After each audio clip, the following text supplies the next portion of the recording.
Hey, what's up guys, and welcome back to another Reddit stories video. This will definitely be a longer video with a ton of great stories, so make sure you stick around. And enough with the intro, this video will be long enough, so sit back, relax, and if you're new here, subscribe, and alright. Anyways, let's get into the first story.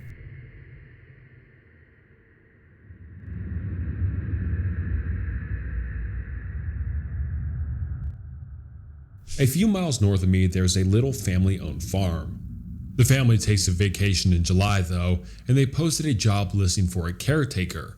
My job would include feeding the animals, making sure the irrigation is working, and harvesting some crops. It's a small operation, so it's not fields and fields of stuff, plus they are offering $2,000. At that time, that seemed like an amazing deal. Now, I'm not so sure. See, the Gershons left me detailed instructions in the envelope, along with half of the stipend. And as I sat down and read it, I realized that it sounded a little strange. Dear Emily, thank you for taking care of our farm. To ensure your safety and happiness and the animals, we've included a list of instructions and tasks. Number 1, please feed the goats and the chickens at 6 a.m. sharp. They get pretty cranky if it's not on time. 2, you will need to prune off the flora canes in the raspberry patch. To do this, cut the canes or branches that are woody and have already fruited. Wear thick gloves because there are thorns. If you do get cut, immediately head inside and call Dr. Livesley to make sure your wound is not infected. 3, the sunflower field is easy to maintain and brings beauty to our farm. However, if you see a sunflower that isn't facing the same direction as the others, immediately head inside. Do not return to the sunflower field until the following day. Number 4, the farm is, as you know, surrounded by forest.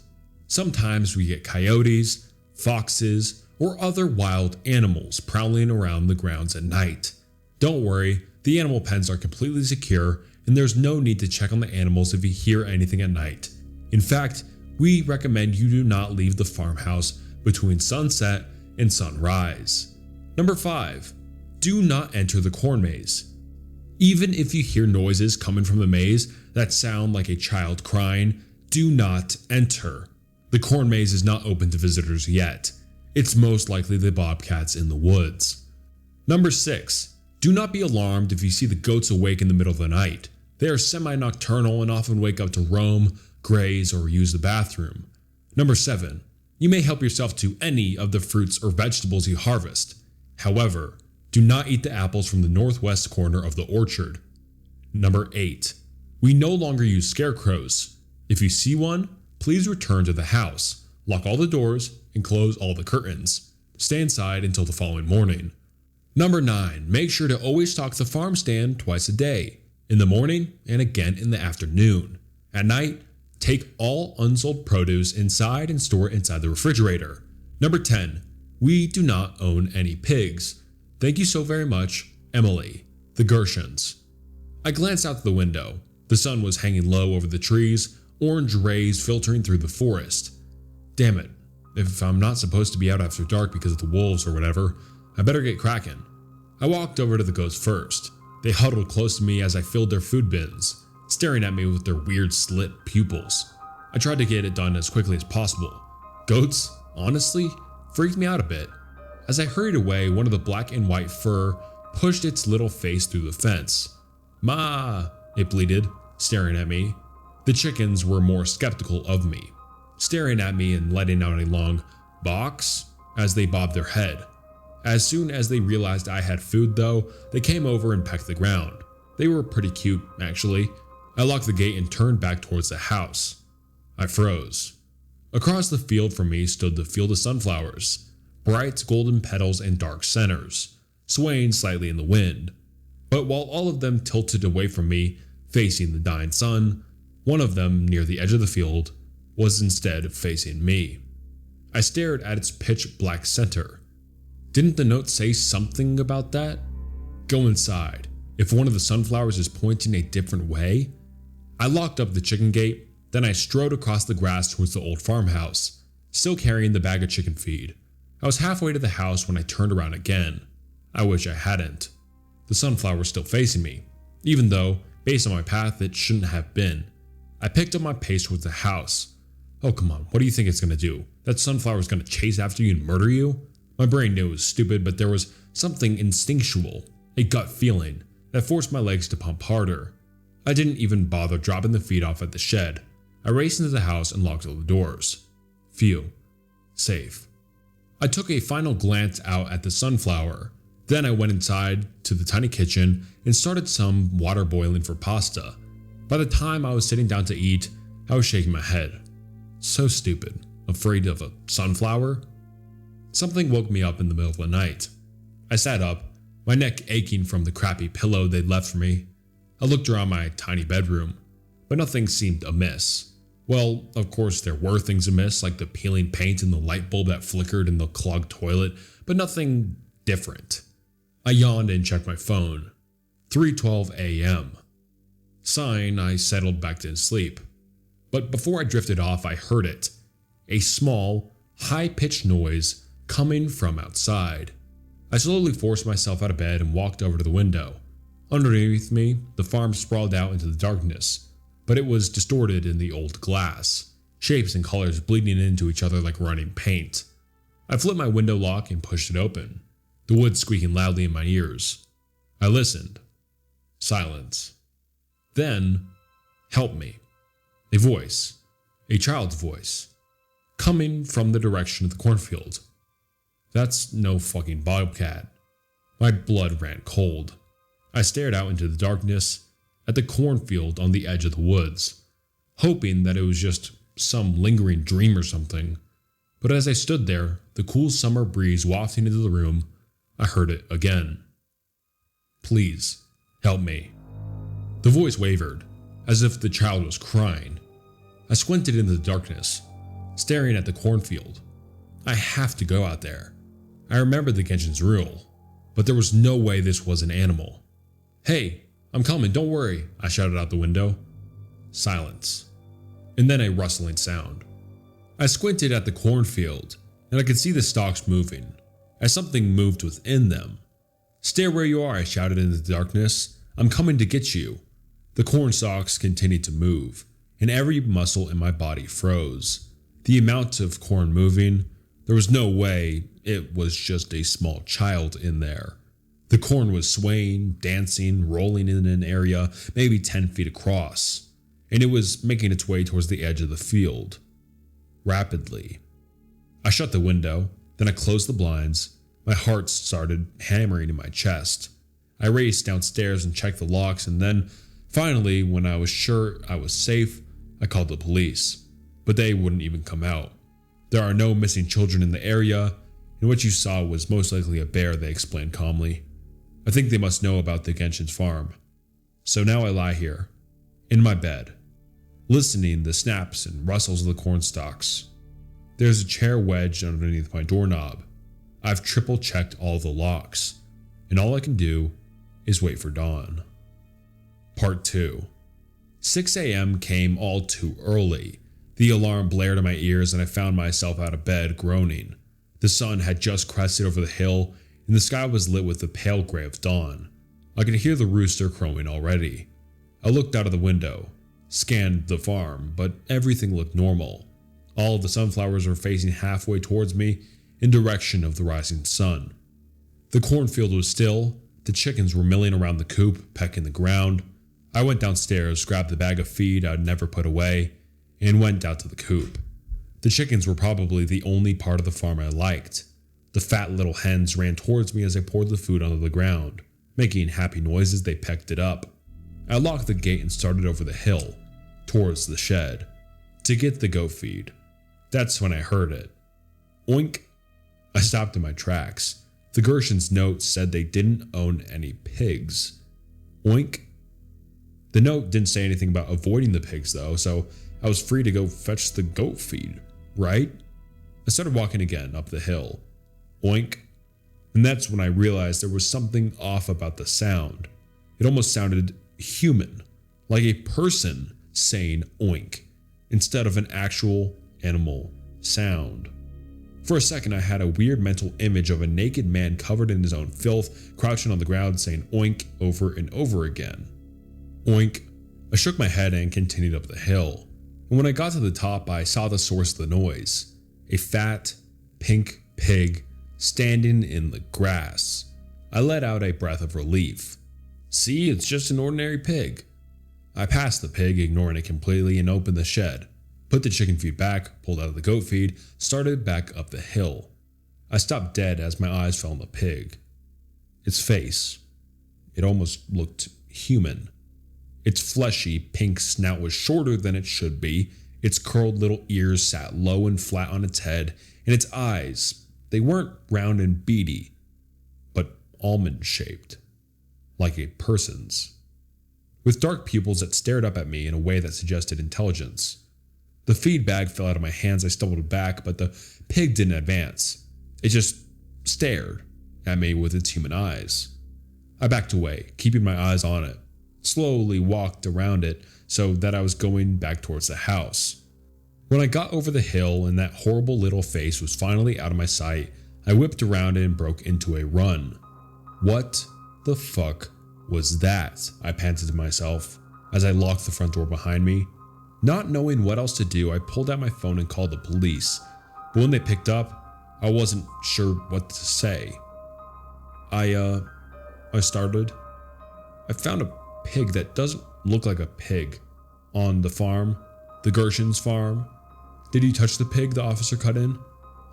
What? Did you have any contact with the pig? Any at all? No. Good. We'll send an officer out to deal with it. 15 minutes later, I saw a police car pull up the driveway. They asked me where I'd seen it, then told me to stay inside. I went over to the window and watched them walk up the hill, then disappear.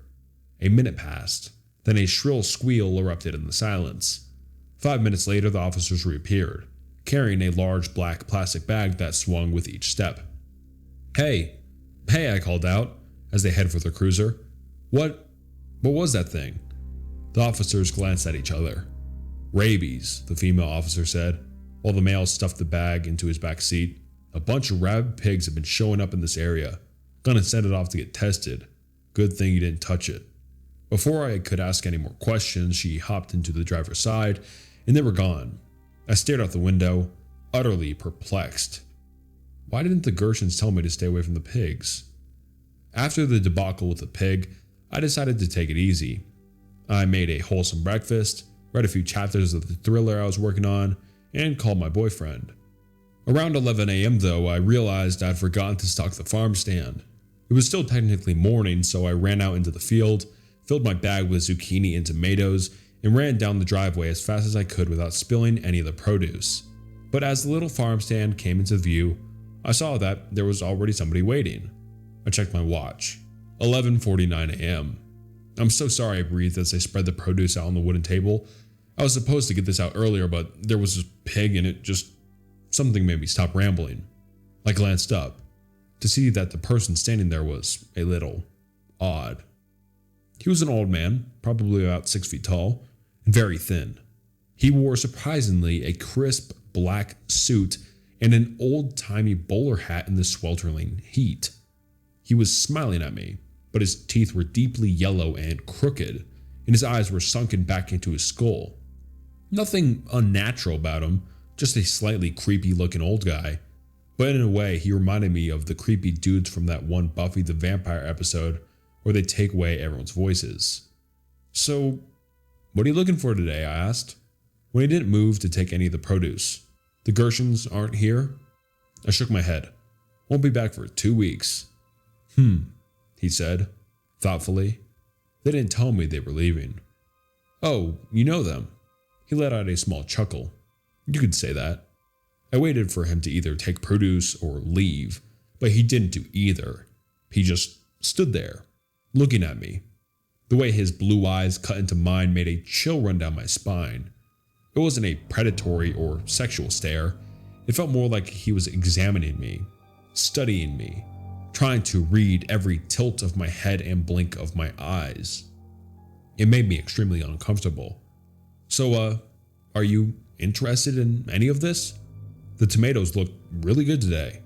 I said, trying not to sound nervous. Or if you're looking for something else, I can go pick it for you. Only the Gershons can provide what I'm looking for. Okay, well, I'm going back up to the farm. If you change your mind, the prices are listed on the whiteboard and you could just leave the money in the box.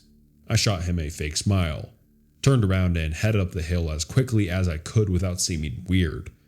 But then he said something that made my blood run cold. Emily? I never told him my name. The smartest thing would have been to run, but instead I turned around. He wasn't chasing me. He was still standing at the farm stand, 10 yards away from me. I wouldn't trust the Gershons if I were you, he called out. Then he turned on his heel and strode away. As I watched him go, I realized there wasn't any car parked at the bottom of the driveway. He just turned onto the old country road and walked away. I watched him until he rounded the bend and disappeared from sight. I retreated into the house, checked all the locks, and decided I would spend the rest of the day inside, at least until it was time to feed the animals and stock the farm stand again. Part 3. When I fed the goats that evening, they still seemed mad at me from the morning. With all the pig business, I hadn't gotten their morning meal to them until nearly 10 a.m., and as I entered the pen, they eyed me warily. "Ma," a brown one bleated, with a look of betrayal in its slit pupil eyes. My last task of the day was picking up the unsold produce. I hurried down the driveway, garden bag in my arms, an audiobook playing through my earbuds. The sun hung low in the sky, casting shadows that stretched across the driveway before me. The sun wasn't setting yet. That wouldn't be for another hour, but it still made me nervous. Most of the produce was gone, but I grabbed the 3 remaining zucchini and put them in the bag. Then I turned around and hurried back up the hill as fast as I could. But when I crested the hill, I saw something in the fields that made my heart stop. A scarecrow. Its arms stretched out in its sides, its head hung limply on its shoulders. I couldn't see it in detail, it was too far away, but I could just see its silhouette clearly. I immediately broke into a sprint. Just get inside. You'll be fine. I focused on the white door. It was still so far away, but I forced myself to stare at it, to keep my eyes away from the scarecrow. Just run as fast as you can. And I made it. I slammed the door shut, drew the deadbolt, closed all the curtains, checked all the locks, and then I collapsed onto the couch and called my boyfriend, Derek. "You have to come here," I told him. "There's someone out there," and I ran inside, but I rambled on in incoherent sentences until he interrupted me. "Wait, slow down. You think there's someone out there?" "Yes." "Are you sure?" Derek was a good man, but he often thought I was being a little too paranoid, a little too scared. When I insisted I was being followed home from work, he told me it was probably nothing, and just some guy walking the same route as me. When I heard sounds in the middle of the night, he insisted it was the house settling. When I watched true crime shows and told him how we need to do X or Y so we don't fall victim to a crime like that, he'd just laugh. It wasn't intentionally mean, but in those moments it was painfully obvious he'd grown up as a man, with little to be afraid of in his world. "Yes, I'm sure. They said the farm doesn't use scarecrows and there was a fucking scarecrow standing on the hill, watching me." I heard a loud sigh on the other end. "Are you saying you don't believe me?" "I didn't say anything," he said calmly. "You sighed." "Okay, sorry, this sounds really..." He trailed off. "Never mind. Please, just come over here, I'll explain everything." "Why don't you come over here? Because if I go outside, the scarecrow will get me." Silence. And then I realized that sentence did sound pretty unhinged on its own. Listen, there's been a bunch of really weird stuff happening on this farm. And then I launched into an explanation of everything. The list of rules, the sunflowers, the cornfield, even the pig man. "Why didn't you tell me all this earlier?" he asked when I'd finished. "Because you wouldn't believe me. You still don't." "I'm trying to. This sounds like a ghost story type stuff, you know?" Another sigh. "But look, I can tell you're really upset. I'm coming over, okay? I'm leaving right now.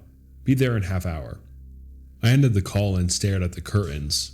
For a minute, I was tempted to part them, to make sure the scarecrow hadn't gone closer, but I wasn't going to disobey the rules. When Derek arrived, I took every precaution to get him inside safely. I told him to park as close to the house as possible, look around for scarecrows, and then run as fast as he could. As soon as he was inside safely, my fear melted away. We put on a movie, had some good laughs, and then went to bed. But around 2 a.m., something woke me with a start. And when I sat up, I realized Derek was gone. "Derek?" I called out, walking into the hallway. "Where are you?" When he didn't reply, I walked downstairs. I found him standing in front of the window, peering outside. "Hey," I hissed. "You're not supposed to look outside." "Shh. There's someone out there." My blood ran cold. I joined him at the window and scanned the fields. I don't see anybody. No, there was definitely someone out there. His fingers inched towards his belt, and my heart plummeted when I saw the shiny black metal sticking out of his pocket. "You brought your gun?" "You said you were scared," he whispered back. "You said someone was out there." "I didn't really believe you, but now I do. Aren't you glad I brought it?" "No, I never want to be near that damn thing." "Okay, we can have some stupid debate about gun rights later. Right now, there's someone out there, and if we just go back to sleep, we might not wake up in the morning." "Derek." "I'm just telling it like it is." I crossed my arms and stared out into the field with him. And then, just as I was about to turn away, I saw it. A shadowy figure, walking along the edge of the sunflower field. Derek didn't waste any time. He unbolted the door and swung it open. "Hey, you! Get off our property. I've got a gun." The figure stopped, paused, and then sidestepped into the sunflowers. Before I could stop him, Derek ran out of the house.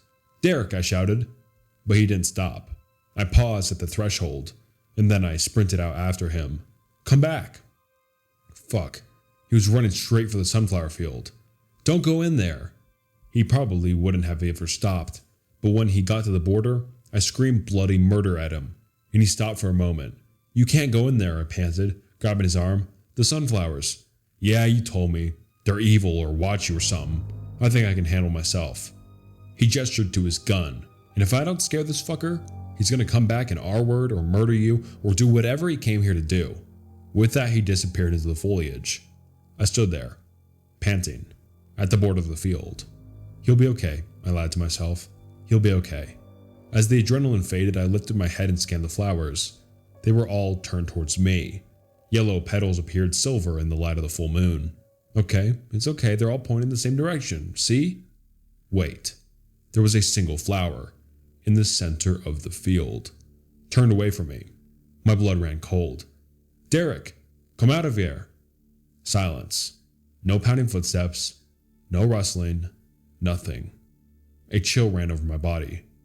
"Please come out," I begged, staring into the shadowy darkness under the flowers. And then I heard it. "Help." Derek's voice, strangled in pain. I reacted instinctively. My feet hit the dirt, and I stumbled into the darkness. Leaves brushed my body, scratched at my arms. "Derek," I called. The sunflowers stretched up, 6 or 7 feet tall, their moonlit heads swaying in the breeze above me. I turned a full circle, looking in every direction for Derek, but all I saw were more stems, more leaves, more inky black shadows. "Derek, where are you?" I stopped walking and listened, straining my ears for any sort of sound. And then, after several seconds, I heard something. A soft rustling. There was just one problem. It was coming from right above my head. I looked up. The sunflower directly above me was tilted straight down. And this close, I saw it clearly. It wasn't full of seeds. No. Where the seed should have been, there was just an abyss of pure black. And there were things between the petals and the abyss. White, sharp things, all pointed towards the center. Teeth. I broke into a sprint with both arms and I pushed the sunflowers out of the way, forcing myself through the field. "Derek," I screamed, but all I heard was more rustling above my head, as all the sunflowers tilted towards me, as their mouths opened and rows of sharp fangs gleaming in the moonlight descended towards me. Then, something grabbed my arm. I was dragged through the fields, the foliage snapping and rustling underneath me. "Help!" I screamed, but as my legs kicked it against the dirt, I realized I was powerless, as I was dragged to my death. I was staring up at the stars. I shot up. The thing clasped around my arm wasn't a sunflower. It was a hand. wrinkled hand. I looked up to see a bowler hat and a dark suit. The old man from the farm stand. And there, several feet away from me in the dirt, was Derek. He was breathing hard, alive, but his right arm was covered in dark blood that spilled out into the soil. "I think it's time we had a talk," he said calmly, as he let go of my arm. Now on to part 4 and the final part of the story. "What were you thinking going into the sunflowers?" the old man asked, as he wound gauze around Derek's arm. "What were you thinking? I saw you go into the field too," he replied. "I went behind the field to hide from the crazy man with a gun. You were lurking around out here at 2 a.m. What was I supposed to think?" Derek shot back, grimacing in pain. "And you," the old man said, pointing squarely at me, "you should have known that if he couldn't kill whatever was attacking him with a gun, going in after him was an idiot move. I wanted to save him," I said, arms crossed. "Oh, so you were armed too?" "No." He shook his head. I caught the phrase "stupid kids" muttered under his breath. Then he took off his hat, set it in the middle of the table, and glanced at each of us. "I'm going to tell you what's going on here, and then I hope you can help me." Derek and I exchanged a glance. "How do we know we can trust you?" he asked. "He just saved our lives," I replied. "He was hanging around outside in the middle of the night for no good reason." "It was a good reason," the old man snapped, glaring at Derek. "And if you just listened for me for a damn minute, you'd understand." "Come on," I whispered, squeezing Derek's hand. "Okay, fine." The old man straightened himself and then began to speak. "The Gershons started this farm almost 20 years ago. They bought the plot of land from an old widow who had lived here her entire life. She didn't want to sell it, but she needed the money. Well, they drew up the contract, but at the last moment they changed the paperwork and tricked her into selling it for half the price.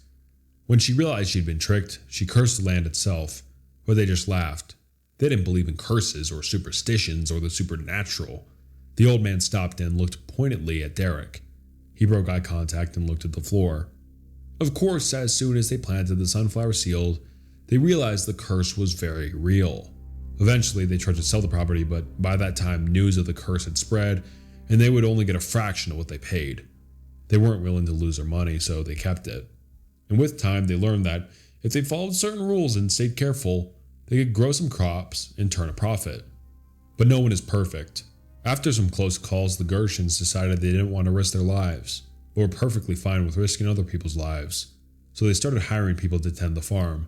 They preyed on the weak, the disadvantaged, the desperate, single mothers, undocumented immigrants, people who were new to town, who didn't yet heard of the curse, or were too desperate to care. The deal was a good one, too. A share of the crops, a place to live, and decent pay. This is where I come in. My daughter was one of these people. She was a single mother, and I was terrible." He paused and swallowed, as if swallowing emotion, but his face remained stoic.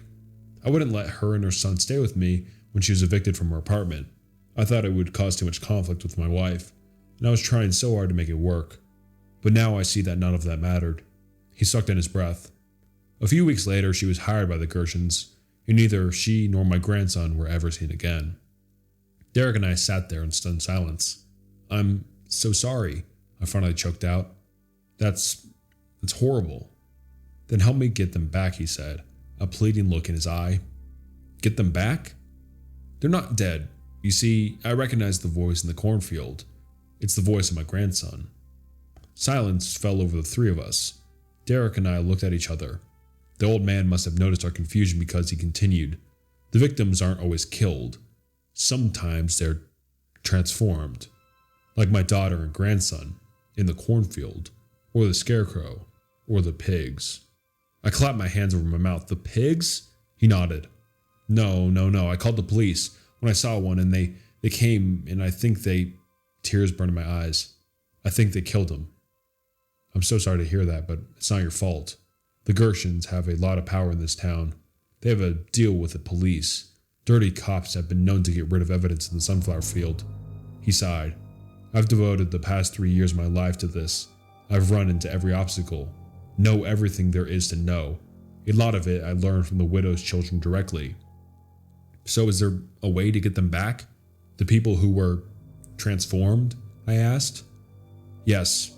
I was never able to get into the house before. The Gershons made sure of that.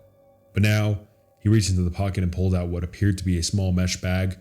Within, among what looked like dried plant material, I could make out something long and white. A bone? This is what the widow used to create the curse. Her daughter told me it was hidden behind the medicine cabinet in the bathroom, and there it was. Using this, I should be able to reverse the curse's effects. He glanced at Derek, and then back at me. So will you help me? I paused, looking into the old man's blue eyes, and then I nodded. He began at dawn. The sun crested over the hill, sending long shadows of the path. The old man led us to the edge of the cornfield, which now was in the daylight. Didn't look so ominous. The stalks swayed gently in the breeze, illuminated in gold from the rising sun. Are you ready? He asked. Derek and I stood several feet away as he lifted the bag. He recited several sentences of Latin or some other language, something he'd memorized in his research, I assumed. He nearly shouted the last sentence, then he dumped the contents of the bag on the ground. The dried leaves scattered in the winds. The bone twirled in the air, then bounced into the dirt. For a minute, nothing happened. But then I heard it. A soft rustling from within the corn. Slowly, it grew louder and louder. I grabbed Derek's hand and squeezed it, bracing myself for some eldritch horror to come out. But it'd work. A woman walked out with the corn, tall and thin, holding hands with a smiling little boy. I watched, my eyes welting up with tears, as the woman hugged her father, then as both of them hugged the little boy. Come on, the old man said, wiping his eyes. It's time for you to come home. The old man started down the driveway, towards the main road, with his daughter and his grandson in his wake. Dread twisted my gut. Something felt off. He was just leaving, without looking for the others, without even a glance in our direction. I scanned the farm, but I didn't see anyone emerging, didn't hear any voices. Hey, I called out. What about the others? The old man stopped and turned around. He wasn't smiling. I'm sorry, he said. My heart sunk further. What do you mean you're sorry? The curse can't be reversed, he said, his blue eyes glinting in the rising sun. The only way to free someone from the farm is to give someone in their place. No, he doesn't mean. I'm sorry, the old man said. He put his arm around his daughter. She looked back at us with sadness in her eyes, holding her little boy's hand, and then he continued down the driveway. Don't walk away, I screamed. Emily, Derek started. Come back here, right now. Emily. This time Derek's voice had an odd quality to it. It was muffled, raspy. I whipped around and froze. Straw was poking out of Derek's mouth. No, I screamed, stumbling over to him, but it was too late. His skin was sickly gray. His eyes were glassy and blank, and his lips, they almost looked like they'd been drawn on with a marker. I watched in horror as the man I loved turned into a scarecrow. Derek, I sobbed. Please. His body was still above me, arms stretched stiffly out at his sides, flannel shirt stuffed with straw, burlap head hanging limply on his shoulders. Then he moved. His head swung wildly towards me, his eyes now nothing more than buttons, fixed squarely on mine. I ran as fast as I could towards the house, but I could feel something changing inside me. Everything felt off balance. My legs felt all wrong, bending and twisting underneath me. I stumbled inside and collapsed to the floor, crying. But I knew I was changing too.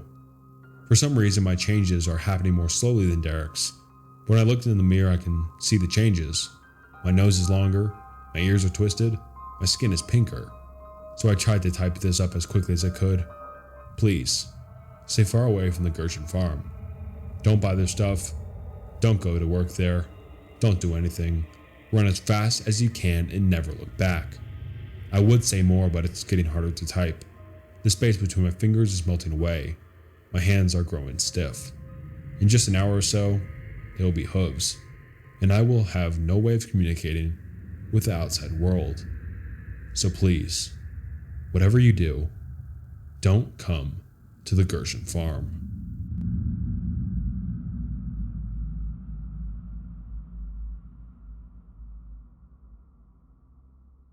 This is a relatively old story that my dad has told me a few times over the years, but with Halloween coming up, it's been on my mind again. I myself have never been able to witness the house through the description I've been given by multiple men 20-something years after seeing it gave me a very vivid mental image.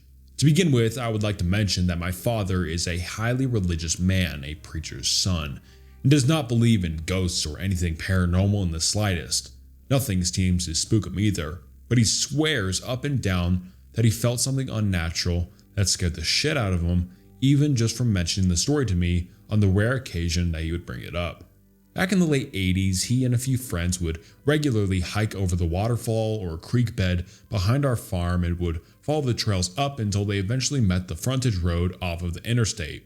Well, one night they decided to take a different route to go around the backside of another farmer's land, mostly to see the animals because they owned emus and other large pets that weren't common in the local area. Supposedly, after leaving the area and continuing into the woods at night of all wonderful times, they managed to stumble upon what is described by all 5 men 20 years later as a Blair Witch look-alike house. It was a very, very old home, and my dad claims that just looking at him gave him this ominous feeling. But of course they had to go inside and check it out. Inside the house was a vintage cottage-style home that was probably built in the late 40s or early 50s, and the group was instantly met with writings and symbols in strange Latin-like languages, with a few English graffiti pieces that quoted a supposed satanic or pagan worshipping ritual, with certain pieces describing how to sacrifice a human soul to some, supposedly demonic deity. My father still claims to this day that certain symbols were painted on the walls in blood, while others were clearly spray painted, and I find it easier to believe because he also worked as a firefighter for years before this happened and had a lot of experience with having to see human blood and dismembered bodies on the freeway after car accidents. Past a small living or kitchen area was a stairwell that was so small that their shoulders would physically brush either side of the wall as they went up, and the stairs went straight. Stopped at a small landing, then turned right, so as you started up, you could not see what might be standing at the top. At the top of the stairs, a door led to a large attic-styled bedroom where actual chain manacles and locks hung from one of the walls near a circular window at the end of the room, which was also completely covered in weird symbols, graffiti, and now, more obvious and frightening, large, dried puddles of blood that had seeped into the floors and walls. Allegedly, once they were upstairs investigating the room, they swear that they heard someone moving up the stairwell behind them quickly, but as they looked back, there was no one there.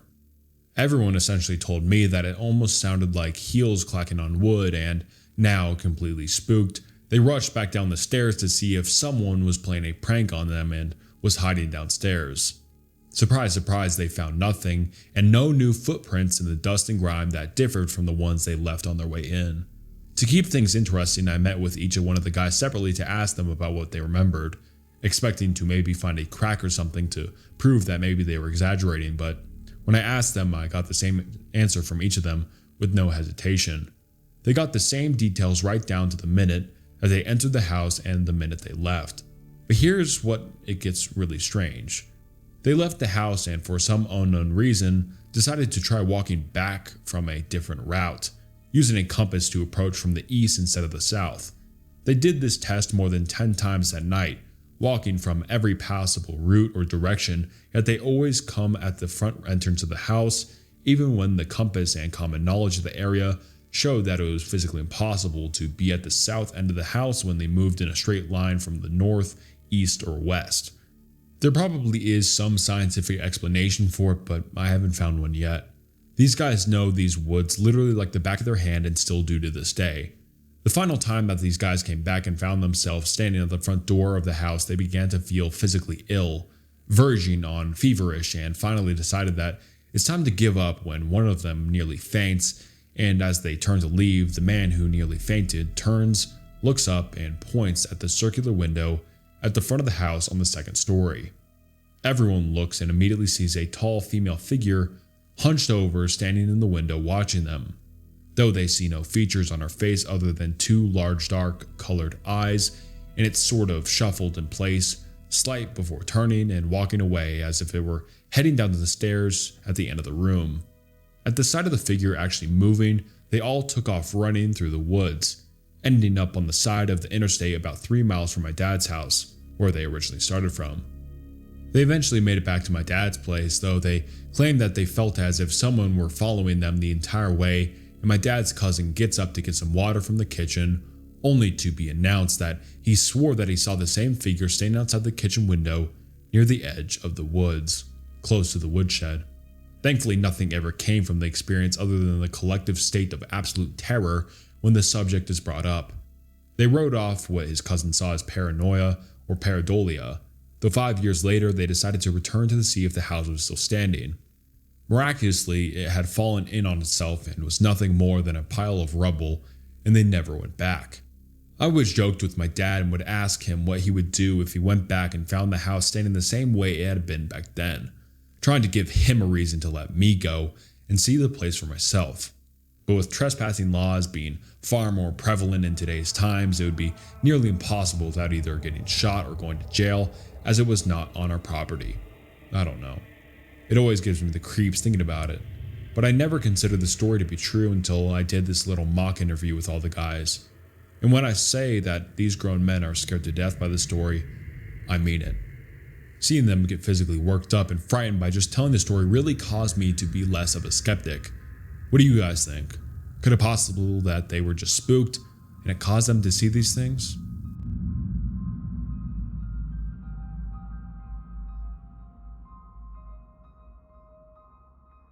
A few years ago, I was renting a house in Northern California. The neighborhood was just outside the suburbs. It seemed like the perfect balance of having space and having nice neighbors close enough not to feel isolated. The area had no streetlights, so it was very dark at night, especially if there were clouds blocking the moonlight. It didn't bother me though. It made my house feel a little more quaint on dark nights. I got home from work one day in midwinter.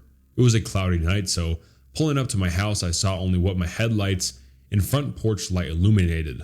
When I got out of my car, I caught a whiff of cigarette smoke. That was odd, as I had never smelled that before around my house. I didn't see anyone nearby, so I ignored it and went inside. I just got off a shift with a few hours of overtime, so I felt pretty tired. Even though it wasn't even 7 yet, I decided to take a shower and call it a night. I woke up sometime later, sure that I heard a noise inside my house. I wasn't worried right away because my friend would sometimes stop by to use my shower after work on his way to his night classes. I even gave him a spare key so he could stop by even if I wasn't home. He would always text me to let me know beforehand though, and I hadn't heard my phone go off. I reached over to my bedside table and picked up my cell phone to see if my friend had sent me a text. The bright light from my phone's screen and number pad blinded me. These were the days before phones had a light sensor that would dim the screen in the dark, and this particular phone was so bright I could use it as a flashlight. Through squinted eyes, I could make out that it was a 9-something, but I couldn't tell if it was an unread text or not. I set my phone aside and called out my friend's name. There were a couple of seconds of silence before I heard loud footfalls as someone started running through the bottom floor of my house. I leapt out of bed and ran to my closet. They were already up the stairs by the time I had opened the door and stepped inside. That house had 3 rooms upstairs, 2 bedrooms on either side of the hallway, the one I was in and a spare, and a bathroom at the end. The bedroom doors were both closed, but the bathroom door was cracked open. I heard whoever was in my house thunder down the hallway, past my door, and into the bathroom. Thank God he did. That gave me enough time to open the attic access in the ceiling of my closet and hoist myself up. I just started to lift myself up when the person ran back out of the bathroom. My feet were barely inside of the attic when my bedroom door burst open. I heard footsteps run into my room and stop.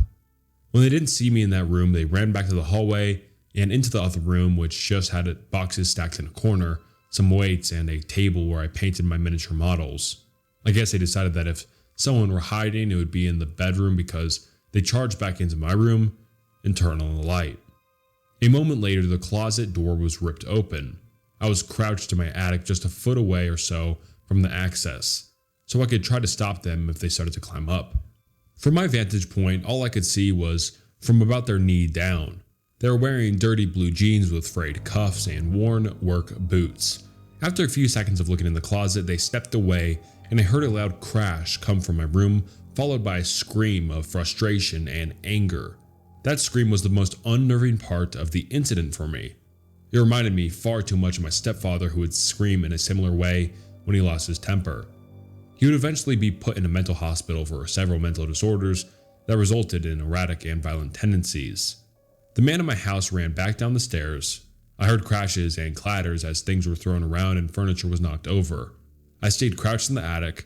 I had left my phone when I ran for the closet, and I wasn't certain I could climb down without him hearing. After some time though, the noises stopped. I started counting slowly. When I reached 1,000, I decided it was safe enough to climb down and call the police. The first thing I noticed when I exited the closet was the intruder had flipped my bed over, I assume in an attempt to find me. That was the loud noise I had heard after he stepped away from the closet. I couldn't find my cell phone, so I went to the landline by the bed and called the police. I waited in my room until I heard them call out from downstairs. The first floor was a mess, but I had expected that. Chairs had been knocked over, the sofa had been flipped, all the books, pictures, and knickknacks I had on my shelves were strewn across the floor. The cupboards in my kitchen had been opened, and all the boxes and canned foods had been thrown to the ground. As far as I could tell, the only thing missing was a single knife out of the wooden block in my kitchen. The police checked the house from top to bottom. They found that the side door had been forced open by something like a crowbar. They also found a few cigarette butts along my fence line, along with some foil and an empty pen tube, which the police said often used to smoke meth.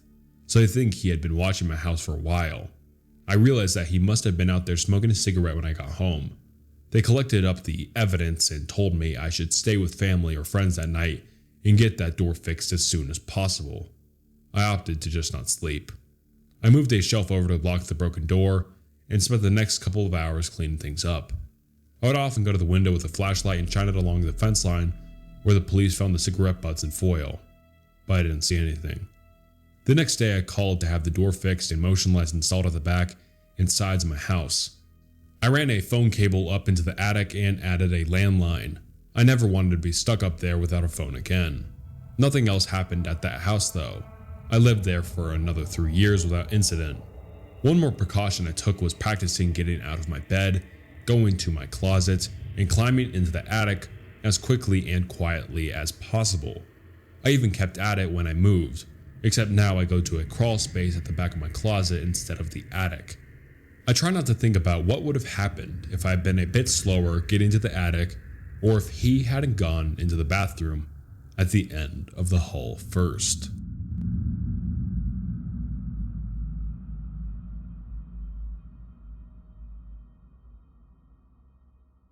This past Monday, my coworkers and I returned to our hotel from a day of work out in the field. Rebecca and I walked to our rooms, and as we stood outside of our rooms, I opened mine and saw someone in the bathroom. I said, "Hello?" Nobody answered. My first instinct was that it was a cleaning lady in there for some reason. And then I saw my bag with my clothes in her hands. I said to my coworker, "There's a woman in my room." Then I asked the woman, "What are you doing with my stuff?" It gets a little fuzzy here because I can't remember everything I said and what she said, but she kept mumbling about her key still worked. How it still worked and that's how she got in. I was in shock and she was obviously very flustered, having been caught mid-robbery. She dropped my bags and fumbled around with her purse in a white plastic bag. By this time my coworker was behind me watching all the insanity unfold. This woman was scrambling and walking towards the door and I said, "What's in the bag?"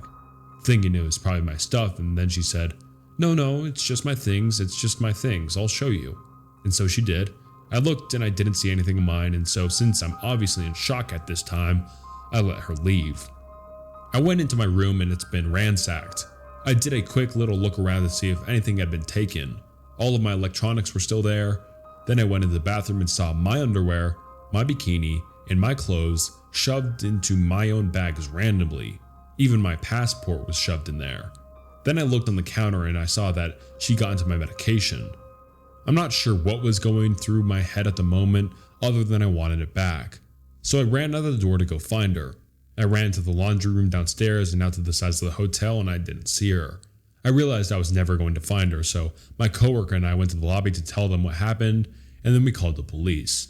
We went back up to my room to wait, and I noticed that there is a metal bat on my bed, a little larger than one of those novelty wooden bats that you can get at a baseball game, but there's also a flashlight on the end. She must have left it behind in a hurry.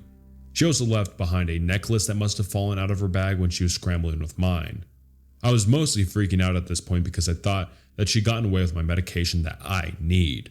The police got there and took our statement and looked around the room as well. One thing that I noticed was that there were bits of drywall in the sink, and I pointed it out to the cops, but none of us really knew where it came from. We started looking at the door and the windows to see if she pried her way in somehow, but there was nothing. So we kind of just went with the idea that she had a spare key or something, even though that the hotel front desk was adamant that there's no way that could be. The officer that came brought 2 more officers as backup because they thought the woman might still be in the vicinity. But after our statements were taken, there was nothing else they could really do, so they left. I sat down to finally make some phone calls to people, and as I'm on the phone, I'm thinking about the drywall in the sink, and it still didn't make sense to me. So I'm on the phone and looking at the drywall and the mirror on the wall right above it, and then it hit me. I got my coworker and asked her to help me pull at this mirror on the wall, and we took down the mirror, and there's a hole there just big enough for a desperate junkie to squeeze through. I asked Brian and Rebecca if I should call the cops again to let them know that I found this, and my boss said, "There's still 2 cop cars in the parking lot." So I went down to tell them, and the female cop kind of rolled her eyes, but the young guy said, "I'll come check it out." They both came back up, looked in the hole, and found a pillow, blankets, cigarettes, clothes, toothbrushes. This woman had been living in the wall behind my mirror for God knows how long. She had access to me and my room at all times. I know it might be hard to picture. There was a crawl space about 2 feet wide in between the 2 rows of rooms. One of the officers called the original officer to come back and take pictures of this. She explained to him what's going on, and all I hear over the radio is "no fucking way." He comes back, takes pictures, and is just as mind blown as the rest of us. Obviously, we packed up and left immediately. What's even crazier is she had probably been there a long time. The last time we stayed at this hotel, I would randomly smell cigarette smoke, and I assumed someone was smoking in their bathroom and it was just traveling through the vents. But nope, a junkie was smoking just on the other side of my mirror. She had access to other rooms too. The holes in the walls were from a renovation, and the hotel hadn't properly patched and just covered up with mirrors. She could have been hanging out in people's rooms when they were gone. Anyways, this was insane, and I'm taking a little time off.